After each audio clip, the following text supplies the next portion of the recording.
Assalamualaikum warahmatullahi wabarakatuh. Halo semuanya, perkenalkan nama saya Nur Maulidi Hasanah dari jurusan Pendidikan Agama Islam semester 5. Jadi saya akan menampilkan media pembelajaran akidah akhlak yang bertema membiasakan akhlak terpuji. Membiasakan akhlak terpuji itu ada 4. Yang pertama ada amal solih. Yang kedua ada toleransi. Yang ketiga ada musawah.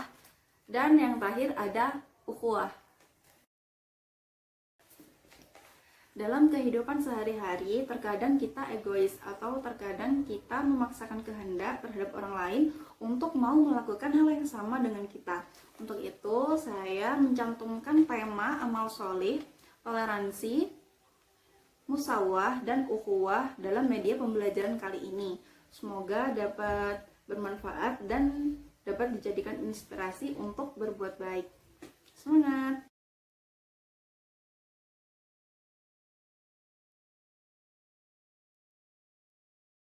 Oke, yang pertama adalah pengertian amal solih. Menurut bahasa, diartikan sebagai perbuatan baik yang mendatangkan pahala atau sesuatu yang dilakukan dengan tujuan berbuat baik terhadap masyarakat atau sesama manusia.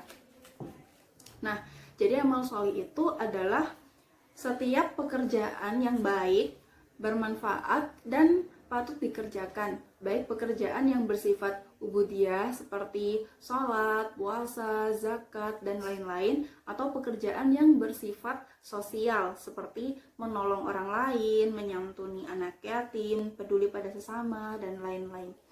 Dan menurut istilah, pengertian amal solih ini adalah perbuatan bersungguh-sungguh dalam menjalankan ibadah atau menunaikan kewajiban agama yang dilakukan dalam bentuk berbuat kebaikan terhadap masyarakat dan sesama manusia.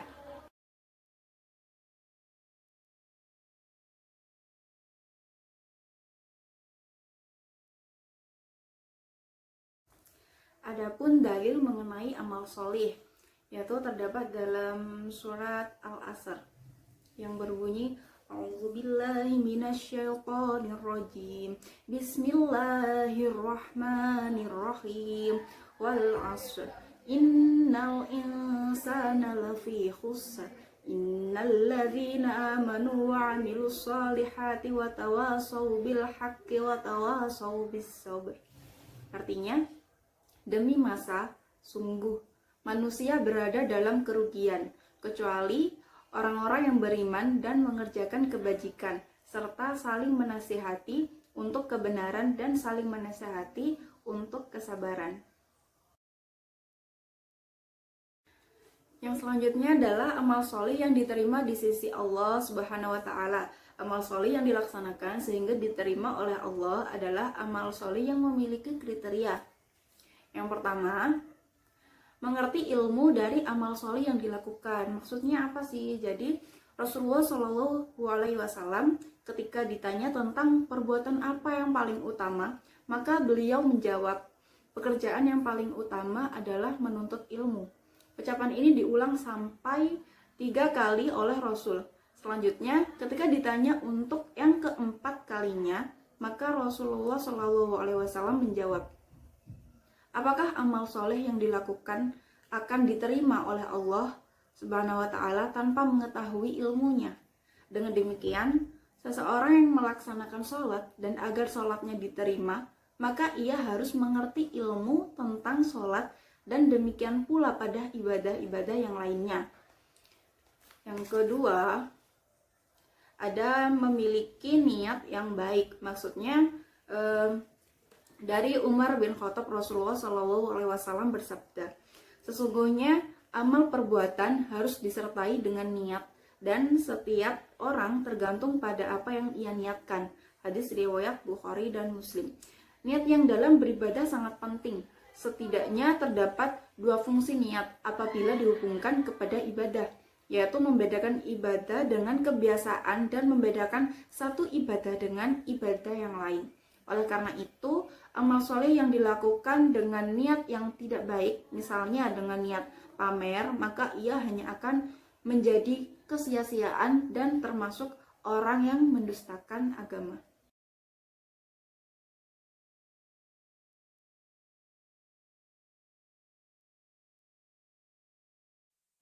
Yang kedua tadi adalah toleransi.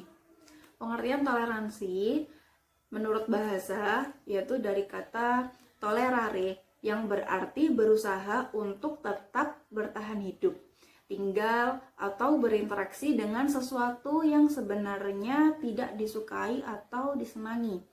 Dari penjelasan tersebut bisa dikatakan toleransi adalah kelapangan dada yang dalam arti suka rukun kepada siapapun, membiarkan orang berpendapat atau berpendirian lain. Jadi sikap toleransi ini dapat diterapkan dalam berbagai bidang, baik sosial maupun keagamaan. Hanya saja pembicaraan kita ini akan lebih fokus pada masalah agama.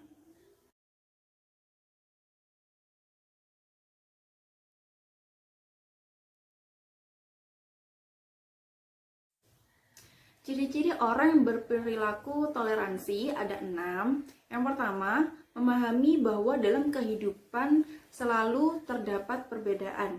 Yang kedua, tidak mempermasalahkan perbedaan yang terjadi, menerima saran dan masukan dari orang lain. Yang ketiga, siap menerima kritik. Yang keempat, tidak sombong dan tidak egois. Yang kelima, tidak memaksakan kehendak. Yang keenam, tidak merendahkan orang lain.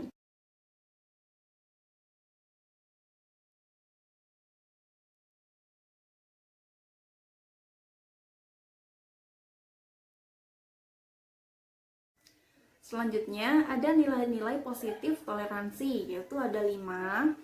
Yang pertama, dapat menjalin persaudaraan, persatuan dan kesatuan dalam masyarakat.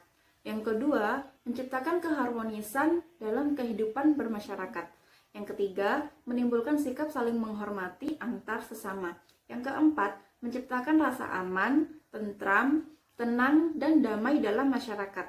Yang kelima, menghilangkan sifat dengki, fitnah, kebencian, dendam, dan permusuhan.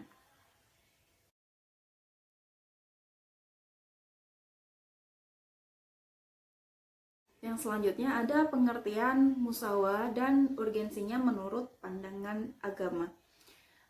Pengertian musyawarah menurut bahasa berarti sama, tidak kurang, dan tidak lebih.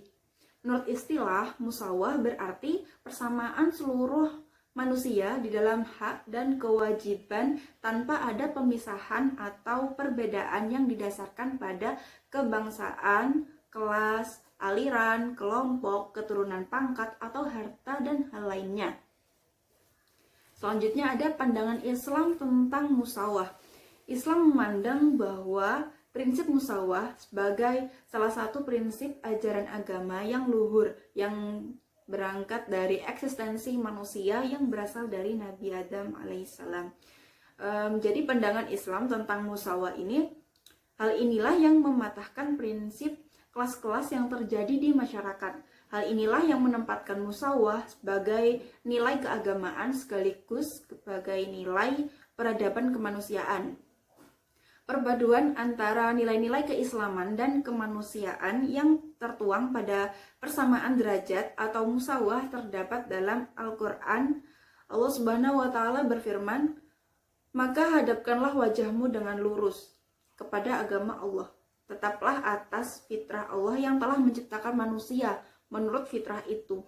Tidak ada perubahan pada fitrah Allah." Selanjutnya ada sejarah kemunculannya. Prinsip musyawarah atau persamaan derajat pada manusia merupakan puncak terdalam perkembangan peradaban manusia. Ia lahir melalui perjuangan panjang dan orang-orang yang menginginkannya. Apabila kita telusuri, maka prinsip persamaan hak ini muncul karena kezoliman, penindasan, dan kesewenang-wenangan yang terjadi di tengah-tengah masyarakat. Adapun ibadah yang mengandung prinsip-prinsip musyawarah. Sebenarnya seluruh jenis ibadah di dalam Islam mengandung prinsip musyawarah. Misalnya dalam sholat, seluruh umat Islam berkewajiban memenuhi panggilan Allah Subhanahu wa Ta'ala dengan melaksanakan sholat. Setelah itu mereka masuk ke dalam masjid membentuk shaf-shaf yang lurus.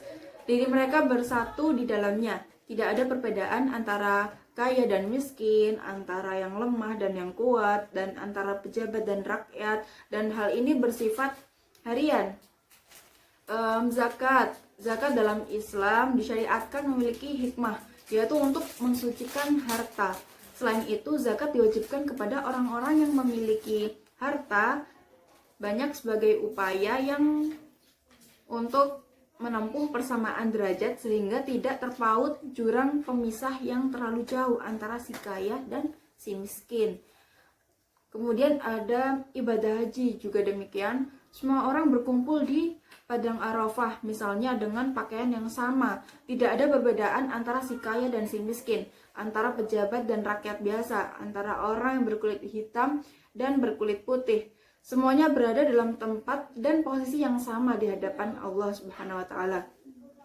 Rasulullah Shallallahu alaihi wasallam menolak tradisi suku Quraisy yang membedakan diri dengan suku-suku lainnya dengan melaksanakan ibadah haji.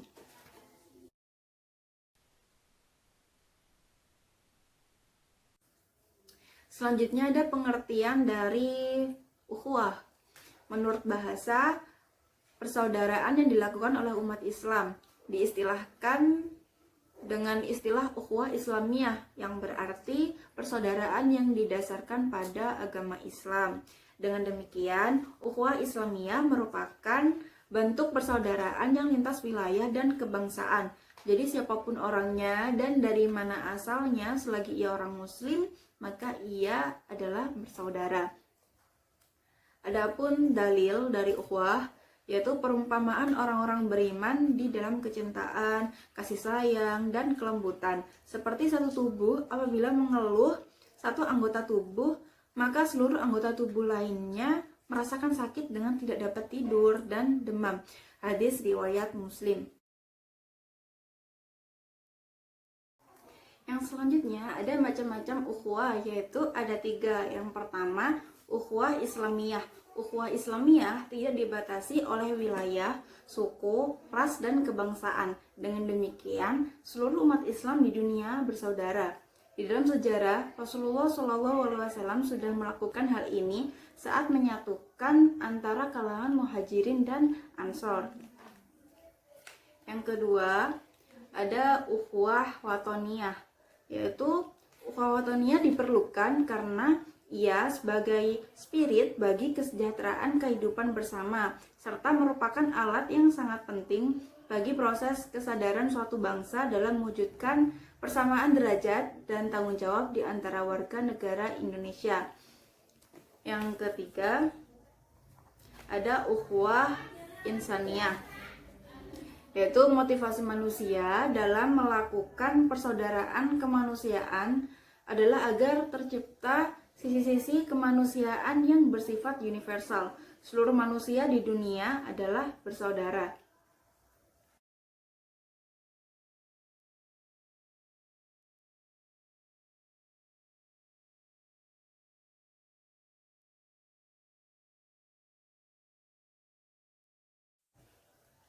Alhamdulillah, video media pembelajaran kali ini sudah selesai.